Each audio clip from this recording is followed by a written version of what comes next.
Students, welcome to my YouTube channel the physics विज्ञान। आज हम आपकी क्लास 9th का फिजिक्स का फर्स्ट चैप्टर जो कि आपकी एनसीईआरटी बुक में 8th चैप्टर है दैट इज मोशन, उसे स्टार्ट करेंगे। चैप्टर को हम 2-3 वीडियोस में कवर करेंगे जिसमें पहले हम कंसेप्ट्स को समझेंगे and after that we will come to the numerical part. So let's begin. पहले हम समझते हैं कि मोशन क्या है। Motion is when an object changes its position with respect to time. For example, आपने अपने आसपास vehicles को देखा होगा जो मूव कर रहे होते हैं। एक टाइम पे उनकी पोजीशन कोई और होती है और दूसरे ही टाइम पे उनकी पोजीशन चेंज हो जाती है। So we can say that that particular vehicle is in motion. Similarly, हमें पता है प्लैनेट्स सन के अराउंड रिवॉल्व करते हैं, तो उनकी पोजीशन भी क्या है, टाइम के साथ साथ चेंज होती है, तो that planets are also in motion.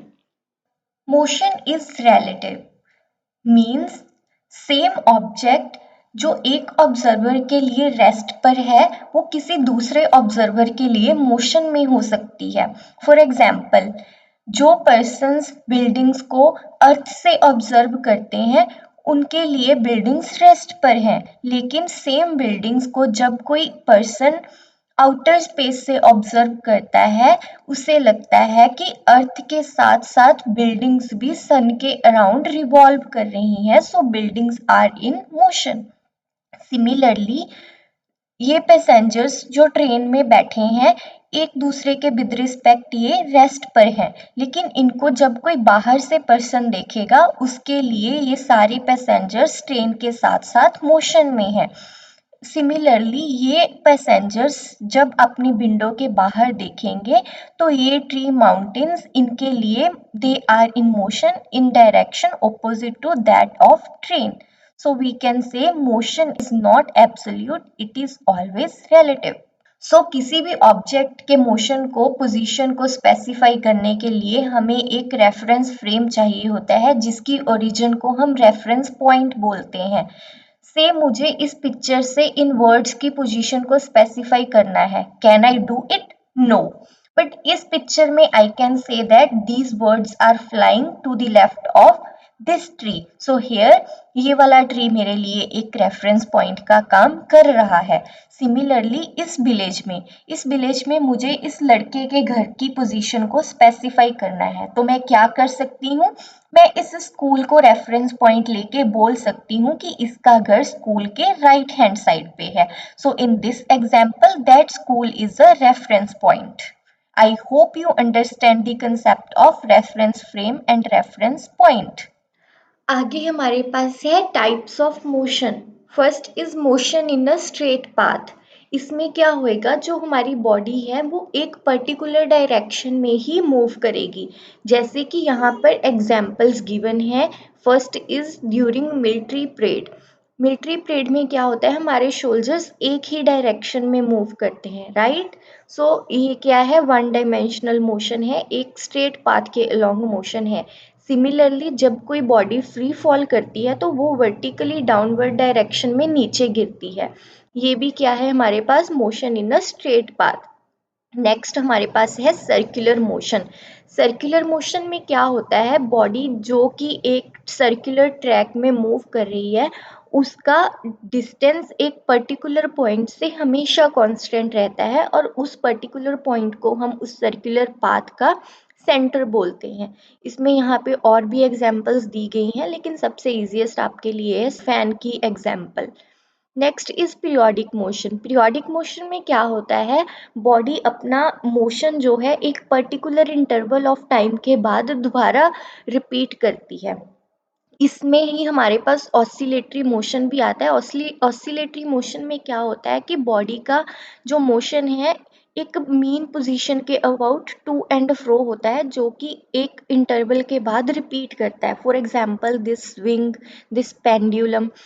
Also यहाँ पे हमारे पास प्लैनेट्स का भी मोशन है जो कि पीरियोडिक है। हाउ, हमें पता है कि अर्थ अपना एक रोटेशन सन के अबाउट 365 डेज में कंप्लीट करती है। एक रेवोल्यूशन कंप्लीट होने के बाद वो दोबारा सेम ऑर्बिट में मूव करती है, मीन्स उसका मोशन रिपीट हो रहा है। So that is the example of a periodic motion. Distance and displacement, हम इन दोनों के बीच में डिफरेंस को समझेंगे। पहले हमारे पास है डिस्टेंस। डिस्टेंस क्या होता है? Total path covered by a body from its initial position to final position. Means body अपने मोशन के दौरान जो पूरा डिस्टेंस कवर करती है, जो पूरा पाथ कवर करती है, हम उसको उसका डिस्टेंस बोलते हैं। जैसे कि ये बाइक पे पर्सन अपने घर से निकला, इसने फैक्ट्री को जाना है, तो इसको इस रोड के अलोंग ये सारा डिस्टेंस कवर करना पड़ेगा। तो इस रोड की जो लेंथ होएगी from his home to this factory is distance, that is 200 metre in this case. लेकिन डिस्प्लेसमेंट क्या है? It is the shortest distance between the initial and the final position of the object. Also displacement हमेशा हम एक straight path में लेते हैं। जैसे कि यहाँ पे ये 120 मीटर है, सो दिस इज द डिस्प्लेसमेंट। इसको और समझने के लिए हम ये भी देखेंगे कि जो डिस्टेंस है वो एक स्केलर क्वांटिटी है। इसका क्या मतलब? कि डिस्टेंस का हमेशा मैग्नीट्यूड होता है, उसकी कोई डायरेक्शन नहीं होती।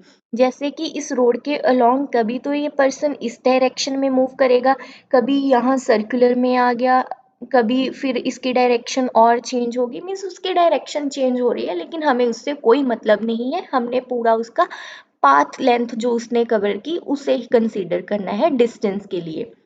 लेकिन जब हम डिस्प्लेसमेंट को स्टडी करते हैं तो यहाँ पे magnitude as well as direction दोनों आते हैं, क्योंकि डिस्प्लेसमेंट वेक्टर क्वांटिटी है।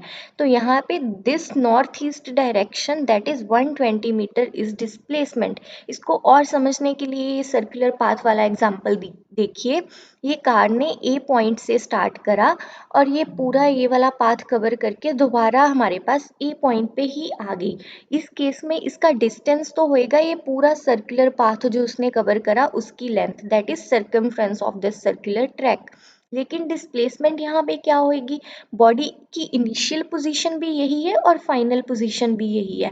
और डिस्प्लेसमेंट क्या होता है हमारे पास? Shortest distance between initial and the final position. वो तो यहाँ पे जीरो हो गया ना। तो डिस्टेंस हमारे पास है यहाँ पे जो कि सर्कमफ्रेंस है इस सर्कुलर ट्रैक का, लेकिन डिस्प्लेसमेंट इस केस में हमारे पास जीरो है। तो आपने ये भी ध्यान में रखना है कि जो डिस्टेंस है वो डिस्प्लेसमेंट से जा तो इक्वल होएगा या उससे ग्रेटर होएगा। डिस्टेंस एंड डिस्प्लेसमेंट दोनों की ही एसआई यूनिट हमारे पास है मीटर।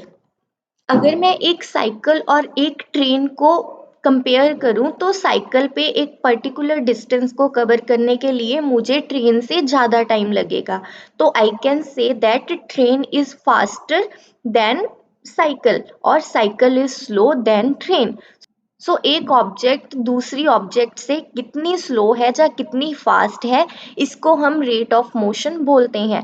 रेट ऑफ मोशन को डिफाइन करने के लिए हमारे पास दो इम्पॉर्टेंट टर्म्स हैं, स्पीड एंड वेलोसिटी। अभी आप मानिए कि मैंने 1 घंटे का टाइम दिया है साइकिल को और एक ट्रेन को, कि उन्होंने 1 घंटे में कोई भी डिस्टेंस कवर करना है। जो साइकिल होएगा वो कम डिस्टेंस कवर कर पाएगा और ट्रेन है वो 1 घंटे में ज़्यादा डिस्टेंस कवर कर पाएगी। So this is the convenient way to say which object is moving how fast or how slow as compared to others। सो इसे हम स्पीड बोलते हैं। स्पीड क्या है? Distance covered by an object in unit time. जैसे यहाँ पे देखिए, कोई ऑब्जेक्ट इनिशियली ए पोजीशन पे थी और टी टाइम पे वो मूव करके बी पॉइंट पे चली गई, और ए और बी पोजीशन दोनों में डिस्टेंस कितना है? एस। सो बॉडी ने टी टाइम में एस डिस्टेंस कवर किया है, तो उसकी स्पीड हमें क्या मिली? S upon T. स्पीड की हमारे पास एसआई यूनिट है मीटर पर सेकंड, और अदर यूनिट्स क्या हो सकती हैं? सेंटीमीटर पर सेकंड और किलोमीटर पर आवर। और दूसरा स्पीड हमारे पास स्केलर क्वांटिटी है। क्यों? क्योंकि यहाँ पे हम डिस्प्लेसमेंट नहीं डिस्टेंस ले रहे हैं, that itself is a scalar quantity. अभी ये तो रेयरली होता है कि एक बॉडी अपने आप को एक कांस्टेंट स्पीड में मूव करे। इन फैक्ट इनिशियली वो स्लोली अपने आप को स्टार्ट करती है, देन वो अपनी स्पीड को इंक्रीज करती है। और अगर बाय चांस उसको रास्ते में क्राउडेड रोड मिले या कोई ट्रैफिक लाइट मिले तो उसको अगेन स्लो डाउन होना पड़ता है। तो इस केस में हम स्पीड नहीं बल्कि एवरेज स्पीड लेते हैं। Average speed is total distance travelled upon total time taken by that object. Speed के बाद हमारे पास है velocity. Velocity is the speed plus direction, means यहाँ पे हमें डायरेक्शन भी स्पीड के साथ साथ स्पेसिफाई करना होता है। जैसे कि आप इस कार की एग्जांपल लीजिए, अगर मैं यहाँ पे ईस्ट डायरेक्शन को पॉजिटिव ले रही हूँ तो मुझे उसके opposite direction that is west उसको नेगेटिव लेना पड़ेगा। That are sign conventions. और अगर ये कार ईस्ट की ओर 25 मीटर पर सेकंड की स्पीड से मूव कर रही है और सेम कार अगर सेम स्पीड से वेस्ट की ओर भी मूव करेगी तो स्पीड पर कोई फर्क नहीं पड़ेगा। मैं I will still say that it is moving with 25 metre पर सेकंड स्पीड। लेकिन जब मैं वेलोसिटी की बात करूंगी तो मुझे स्पेसिफाई करना पड़ेगा उसकी डायरेक्शन को। फॉर एग्जांपल ईस्ट की तरफ जब वो मूव करेगी तो मैं बोलूंगी प्लस 25 मीटर पर सेकंड, और that car is moving with the velocity of 25 meter per second toward east. Here I am specifying the direction. और सिमिलरली अगर ये वाली कार 25 मीटर पर सेकंड की स्पीड से वेस्ट की ओर मूव करेगी तो उसकी वेलोसिटी को मुझे नेगेटिव साइन से लिखना पड़ेगा, जहाँ मैं बोल सकती हूँ that car is moving towards west with the velocity of 25 metre पर सेकंड। वेलोसिटी और स्पीड की ऐसे यूनिट सेम होती हैं, दैट आर मीटर पर सेकंड। अभी मैं यहाँ पे सेम जो मैंने आपको डिस्प्लेसमेंट और डिस्टेंस वाले केस में एग्जांपल दी थी वही ले रही हूँ। यहाँ पे मैंने स्पीड का आपको क्या फॉर्मूला बताया था, distance covered per unit time, लेकिन वेलोसिटी हमारे पास वेक्टर है तो यहाँ पे डिस्टेंस की जगह पे क्या आ जाएगा, displacement per unit time. So same example यहाँ पे ये कार ए पॉइंट से स्टार्ट करी, ये पूरा उसने सर्कमफ्रेंस कवर किया और दोबारा ए पोजीशन पे आके रुक गई, तो इसका डिस्टेंस तो हो गया पूरा सर्कमफ्रेंस, तो इसकी स्पीड क्या होगी, circumference of this track divide by time taken to cover that distance. लेकिन यहाँ पे हमारे पास डिस्प्लेसमेंट क्या है, जीरो, तो उसकी वेलोसिटी क्या होएगी, जीरो होएगी। ये वेलोसिटी जो मैं आपको जीरो बोल रही हूँ वो यहाँ पे एवरेज वेलोसिटी है। क्यों, क्योंकि यहाँ पे हम उसकी टोटल डिस्प्लेसमेंट ले रहे हैं। स्पीड और वेलोसिटी की बहुत ही इंटरेस्टिंग एग्जांपल है थंडर एंड लाइटनिंग। रेन के दौरान आपने ऑब्जर्व करा होगा लाइटनिंग के कुछ टाइम बाद आपको थंडर की साउंड सुनाई देती है। ऐसा क्यों होता है, is because the speed of light is far more than that of sound. So light को क्लाउड से आपके तक डिस्टेंस कवर करने के लिए बहुत कम टाइम लगता है एज कंपेयर टू साउंड। तो आपको लाइटनिंग पहले दिखती है और थंडर की साउंड बाद में दिखाई देती है। यहाँ पे एक बहुत ही इंपॉर्टेंट पॉइंट है that nothing can travel with the velocity greater than velocity of light, कि लाइट की वेलोसिटी सबसे ज़्यादा होती है। नेक्स्ट हमारे पास है uniform and non uniform motion. Uniform motion में क्या होता है, इक्वल इंटरवल्स में बॉडी इक्वल डिस्टेंसेस को कवर करती है। That an object is said to be moving with the uniform motion when it covers equal distances in equal intervals of time. जैसे इस एग्जांपल में देखिए, कार 0 से स्टार्ट हुई और यहाँ पे हमने 2 सेकंड के इंटरवल्स लिए हैं, तो फर्स्ट 2 सेकंड्स में बॉडी ने 0 से 4 मीटर का डिस्टेंस कवर किया। नेक्स्ट 2 सेकंड इंटरवल में body covers from 4 meter to 8 meter, so 8 minus 4 4 meter again. So यहाँ पे अगेन 4 8 मीटर से 12 meter that is 4 meter. So body is covering equal distances that are of 4 meter in each time interval of 2 second. So यहाँ पे body 2 second के हर interval में 4 meter का distance cover कर रही है। So I can say that this car is moving with the uniform motion. Uniform motion को आप यहाँ पे इस एनिमेशन के थ्रू भी समझ सकते हैं। ये देखिए एक्सेलरेशन ज़ीरो है। एक्सेलरेशन को हम आगे स्टडी करेंगे, लेकिन अब के लिए आप ये समझ लीजिए कि यूनिफॉर्म मोशन में एक्सेलरेशन ज़ीरो होता है। तो बॉडी की जो वेलोसिटी है वो हमेशा कांस्टेंट रहती है, जैसे यहाँ पे 1 मीटर पर सेकेंड है। अभी हमें कैसे पता कि बॉडी यूनिफॉर्म मोशन में है? ये जो डॉट्स दिख रहे हैं आपको वो टाइम इंटरवल को रिप्रेजेंट कर रहे हैं। सो हर टाइम इंटरवल में देखिए दो डॉट्स में डिस्टेंस सेम है, तो बॉडी सेम डिस्टेंस कवर कर रही है इंटरवल्स में। नेक्स्ट, जब हम वेलोसिटी को इंक्रीज करेंगे, say I am increasing velocity to 2 metre per second. So यहाँ पे देखिए बॉडी जो दो डॉट्स में डिस्टेंस है वो इंक्रीज हो गया, मीन्स बॉडी की वेलोसिटी इंक्रीज हुई है। लेकिन अगेन कोई भी दो डॉट्स में डिस्टेंस क्या है? सेम है। मीन्स बॉडी एक कोई भी पर्टिकुलर इंटरवल में सेम डिस्टेंसेस कवर कर रही है, तो बॉडी क्या है? यूनिफॉर्म मोशन से मूव कर रही है। नेक्स्ट हमारे पास है नॉन यूनिफॉर्म मोशन।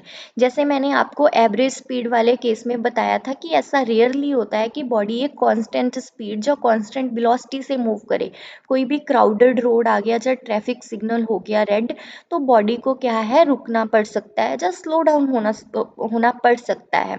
तो generally body non uniform motion में ही मूव करती है। Non uniform motion is when body covers unequal distances in equal intervals of time। Same जैसे यहाँ पे इस कार को लीजिए, अगेन हमने यहाँ पे 2 सेकंड के ही इंटरवल्स लिए हैं, लेकिन यहाँ पे पहले इंटरवल में बॉडी 0 से 1 मीटर मीन्स 1 मीटर कवर किया उसने। नेक्स्ट 2 सेकंड में 10 minus 1 that is 9 metre cover किया, और तीसरे 2 सेकंड के इंटरवल में बॉडी ने 25 minus 10 that is 15 metre cover किया। तो body 1 metre, 9 metre, 15 metre that is equal distances नहीं कवर कर रही है, तो that motion is known as non uniform motion. Next video में स्टूडेंट्स हम एक्सेलरेशन को uniformly accelerated motion, non uniformly accelerated motion और ग्राफिकल रिप्रेजेंटेशंस और इक्वेशंस ऑफ मोशन को ड्राइव करेंगे। So thank you for watching this video.